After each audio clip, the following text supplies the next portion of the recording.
Bonjour à toutes et à tous, bienvenue dans notre émission consacrée au développement des PME, PMI. Ces entreprises qui font bouger les choses et contribuent activement au développement de notre économie. Mais ces entreprises ont un besoin en commun, c'est celui du financement, l'accès au financement. Pour répondre à toutes vos préoccupations et vous apporter des solutions concrètes, nous avons fait appel à un expert nommé Fatima Tazora qui aura le plaisir de vous parler des financements et vous apporter effectivement des solutions concrètes. Fatima, bonjour. Bonjour, Bienvenue sur notre plateau. merci de m'avoir invité pour Merci. parler aux Sénégalais sur un sujet très important, un sujet qui est central, en tout cas dans la vie sociale Tout à fait. des PME. Et Fatima, pouvez-vous nous en dire plus sur votre rôle à la DPME? Donc, comme tu l'as si bien dit, je m'appelle Fatima Azorafal et je suis le porte-vocal des banques à la DPME. Donc, quand vous entendez banque, vous pensez Ah, l'argent. Voilà. Ça intéresse beaucoup. D'accord. Et Fatima, on parle tout le temps de financement. C'est quoi le financement exactement? C'est l'argent, c'est le matériel, c'est les compétences. C'est quoi le financement? Le financement, dans son sens global, c'est principalement une entreprise qui a un besoin financier et qui a, en tout cas, qui est à la recherche d'un partenaire financier pour l'accompagner dans ses projets, principalement. En résumé.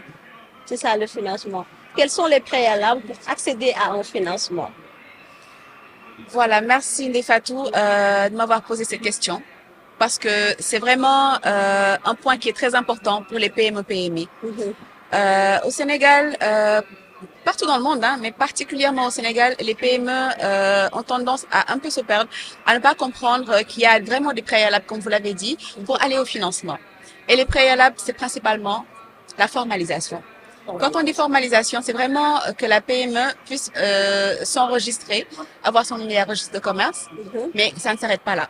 La formalisation, c'est aussi la comptabilité. Donc, en tout cas, principalement que l'entreprise puisse montrer l'existence de son entreprise, mais aussi le niveau de l'activité de son entreprise. Et c'est principalement les états financiers qui peuvent montrer le niveau de l'entreprise, le niveau en tout cas de l'entreprise. Aussi, il faut que l'entreprise ait un compte bancaire ouvert, soit dans une banque ou une microfinance, mais aussi savoir que la traçabilité de l'entreprise est vraiment très cruciale par rapport à la recherche de financement. Je prends juste un exemple que j'aime bien donner. Vous êtes chez vous, vous avez 4 milliards dans vos coffres, je vous le souhaite. Hein? Amen. Vous sortez de chez vous et vous rencontrez un inconnu qui vous dit qu'il a la capacité de 15 milliards et qu'il a besoin de 3 milliards de financement. Vous pensez que vous allez lui donner ce financement? Non. Vous ne le connaissez pas. Ouais. Vous ne savez pas c'est qui, vous ne savez pas en tout cas quand vous aurez besoin d'être remboursé, où est-ce que vous allez vous tourner. Vous ne savez pas si la déclaration de ces 15 milliards qui représentent quelque part les états financiers est vraie ou pas, donc la certification de ces états financiers. Mais surtout, est-ce que cette personne a l'habitude d'avoir autant d'argent avec elle? Tout à fait. Tout à fait. Donc à cette personne, vous n'allez pas prêter votre argent. Un autre exemple, vous avez votre cousin qui a une activité de 100 milliards et qui vous emprunte ces 4 milliards-là. Allez-vous lui prêter cet argent? Il est plus facile. Il est plus facile parce qu'il y a déjà cette relation de confiance. Voilà. Oui. Pas seulement, mais aussi, vous connaissez la personne. Oui. Vous savez où la trouver quand vous aurez besoin de vos 4 milliards. Vous savez l'activité, vous connaissez bien l'activité de votre cousin. Donc, c'est une activité que vous connaissez déjà. Vous savez que cette personne a la capacité de vous rembourser cet argent. Donc, c'est exactement cela. C'est ça le préalable, en tout cas, de l'accès au financement. C'est de se faire connaître. Se faire connaître, c'est la formalisation.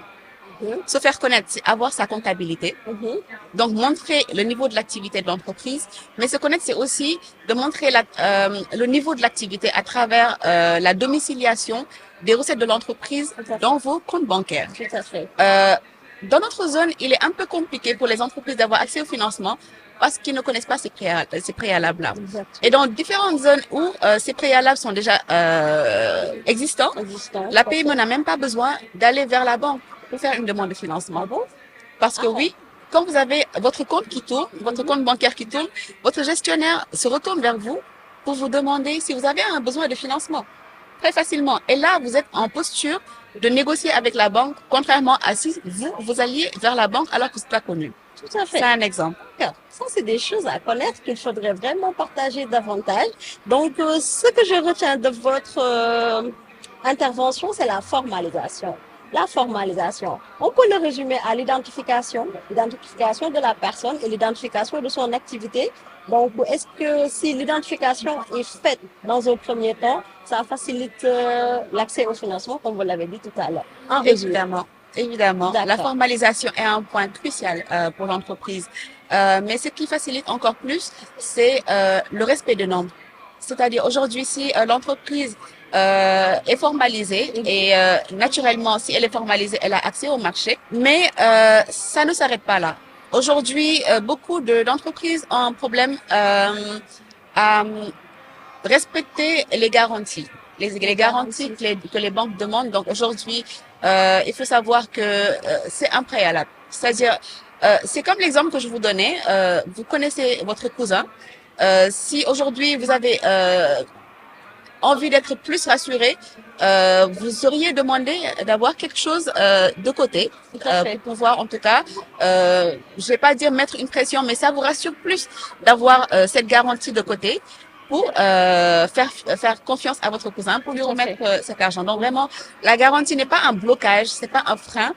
C'est pas aussi que la banque ne fait pas confiance à la PME, mais c'est pour plus, en tout cas, formaliser ces financements-là.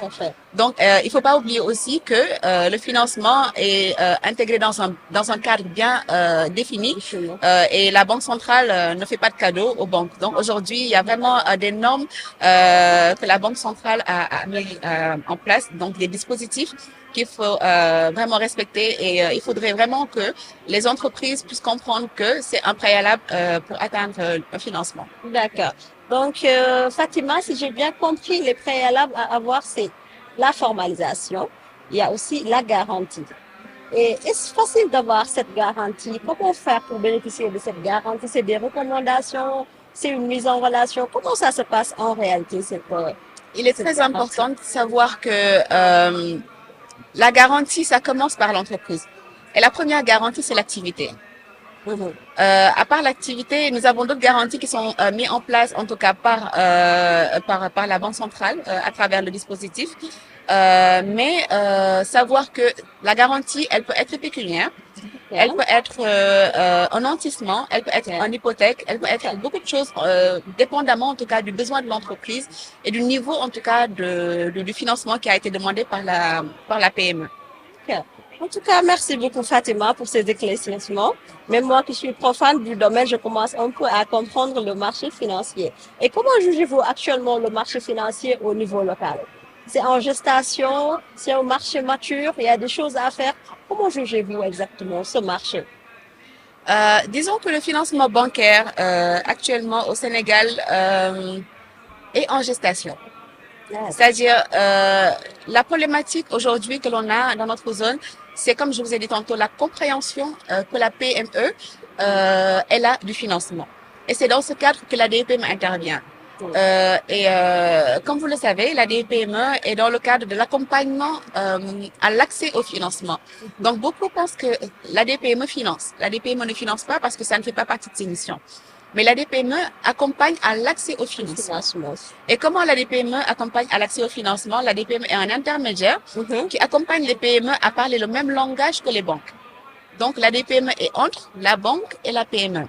Donc, à travers la structuration, en tout cas des dossiers de crédit qui est faite, mais aussi par rapport à la négociation. Aujourd'hui, les PME peuvent ne pas comprendre le même langage, peuvent ne pas savoir, en tout cas, les documents à fournir, mais la DPME facilite l'accès à ces documentations, mais surtout, par rapport à votre question, l'accès à certaines garanties, donc, parce que la DPME cherche en tout cas des partenaires pour garantir les dossiers de financement.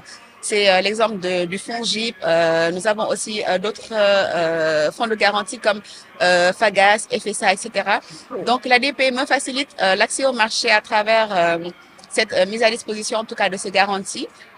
Ou même la négociation avec ces banques. Parce que, comme vous le savez, il y a des banques qui ont aussi des garanties silencieuses. Et Rien qu'en faisant confiance à la DPME qui envoie ses dossiers de crédit, la DPME peut faciliter ses garanties pour avoir accès facilement à ses financements bancaires.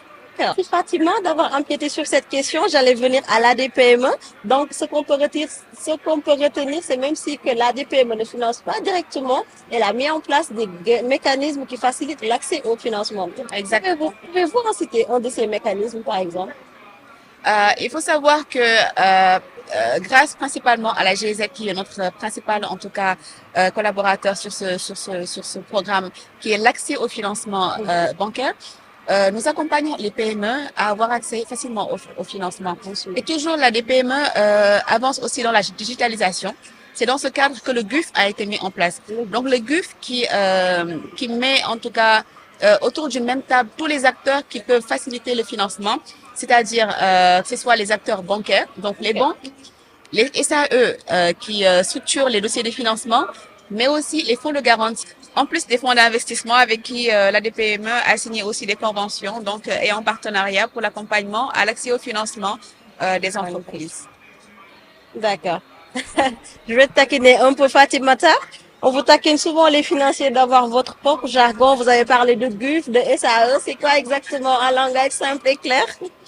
D'accord. Le GUF, c'est le guichet unique de financement. Ok. Comme je vous ai dit tantôt, unique pour dire que autour d'une même table, on a tous les acteurs autour de cette plateforme. En tout cas, pour faciliter l'accès au financement des PME où tous les acteurs ont une visibilité très claire que ce soit en tout cas du montage du dossier, mais aussi de l'état d'avancement de ce dossier-là. D'accord. Donc, il est très important de savoir que si la PME elle a l'information, si la banque a l'information, si les structures d'accompagnement et d'encadrement, les SAE, ont l'information, le processus va plus rapidement. Ok. Ça se comprend mieux ainsi. Et ensuite, au-delà de l'accompagnement vers l'accès à ces structures bancaires, la DPME propose d'autres types d'accompagnement. Oui, au-delà de l'accompagnement au financement bancaire, évidemment, la DEPME accompagne au financement à travers certains programmes. C'est des programmes ponctuels, donc où certains bailleurs mettent à disposition des fonds, mais c'est principalement à travers les appels à manifestation d'intérêt que cela se fait sur certaines zones. Seulement, aujourd'hui, avec le plan, en tout cas, plan Sénégal de 2050, nous avons des perspectives pour que la DPME puisse accompagner au financement à travers, en tout cas, des financements numériques, comme la sensibilisation aux PME, de se rapprocher des structures, en tout cas comme Orange, Wave, en tout cas pour qu'ils puissent accompagner les PME au financement. C'est le cas de TicTac, si vous voyez dernièrement, c'est des financements qui peuvent permettre à certains projets, à certaines entreprises d'amorcer leurs projets. Nous avons aussi d'autres surprises d'accompagnement au financement qui se préparent en dehors du financement bancaire. D'accord. Alors, ce que tu dis là, Fatima, par contre, c'est très intéressant. Ah oui. Il existe tout cela au Sénégal en termes de mécanismes de financement. Et comment faire pour en bénéficier de façon simple? Comment en bénéficier?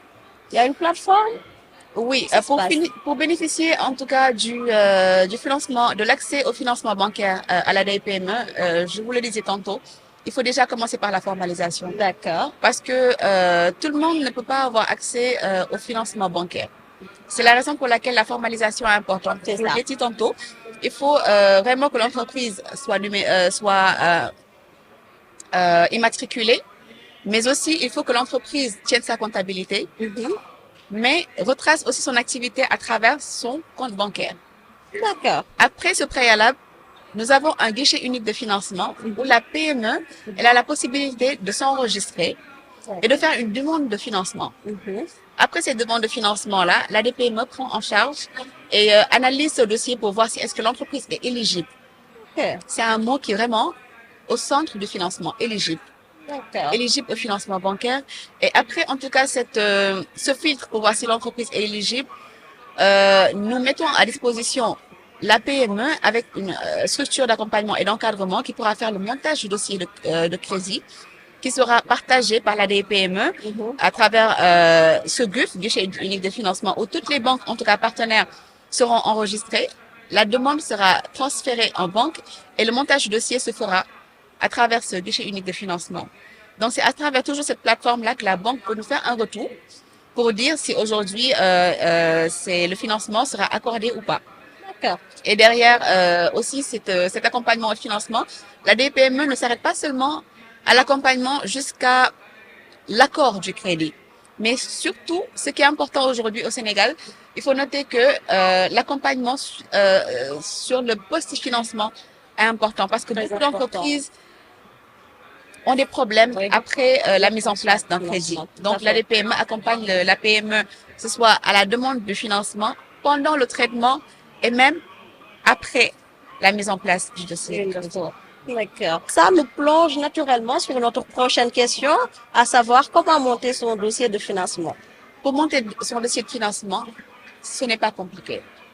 C'est tout d'abord d'être immatriculé, comme j'ai dit tantôt, donc d'avoir son numéro à registre de commerce, statut entre autres, donc tout ce qu'il faut pour immatriculer l'entreprise, avoir ses documents financiers, c'est-à-dire avoir ses états financiers, mais aussi ses relevés bancaires qui montrent évidemment, en tout cas, le niveau de l'activité de l'entreprise. En dernier ressort vient le business plan. Un business plan. Oui, le business plan parce qu'il est important que le promoteur il maîtrise son projet, qu'il sache derrière quel est son projet, quel est son besoin de financement et quel est l'impact que ce financement pourrait avoir sur son projet. Et donc c'est à travers les flux qui sont les flux à venir que l'entreprise, que autant pour moi, la banque peut se baser pour accorder un dossier de crédit. Donc, je récapitule, il faut les documents administratifs, les registre de commerce, statut, entre autres, état financier, relevé bancaire, business plan, mais sans oublier les factures. Les factures aussi. C'est bien noté et bien compris, Fatima. Maintenant, quelles sont les erreurs à éviter dans ce montage de documents? Les erreurs à éviter, ou en tout cas la bonne pratique, je ne vais jamais arrêter de le dire. La PME doit domicilier ses recettes en banque. Domicilier. Je le répète encore, il est important de domicilier ses recettes à la banque parce que c'est ce qui montre la réalité de l'activité et ce qui fait que les bailleurs, ce qui fait que les banques, les partenaires puissent faire confiance à l'entreprise. Les états financiers peuvent venir en dernier ressort, mais le niveau de l'activité de l'entreprise se montre à travers la domiciliation des chiffres d'affaires dans les comptes bancaires. Chers PME, chers PMI, arrêtez de garder de l'argent dans vos poches, sous vos lits. Faites confiance aux banques. Donc, chers téléspectateurs, c'est une très bonne pratique à noter en tout cas. Merci de la mentionner et de jamais oublier cette bonne pratique. En tout cas, elle a vraiment anticipé sur les prochaines questions. Un mot pour la fin, un message motivationnel pour les porteurs de projets, les, comment dirais-je, les entrepreneurs qui nous suivent. Un mot pour la fin. Donc, formalisez-vous. Rapprochez-vous de la DEPME ou des structures, en tout cas, qui pourraient vous permettre d'avoir accès au marché. Donc, c'est-à-dire à respecter les normes. Et naturellement, ça vous mènera vers le financement. Donc, merci beaucoup, Fatima Zora. C'était un plaisir de t'accueillir sur ce plateau. C'est partagé. Donc, c'était notre émission Amal Njëriñ PME pour Amal Njëriñ Askan Wi. À très bientôt. Coach des futurs champions.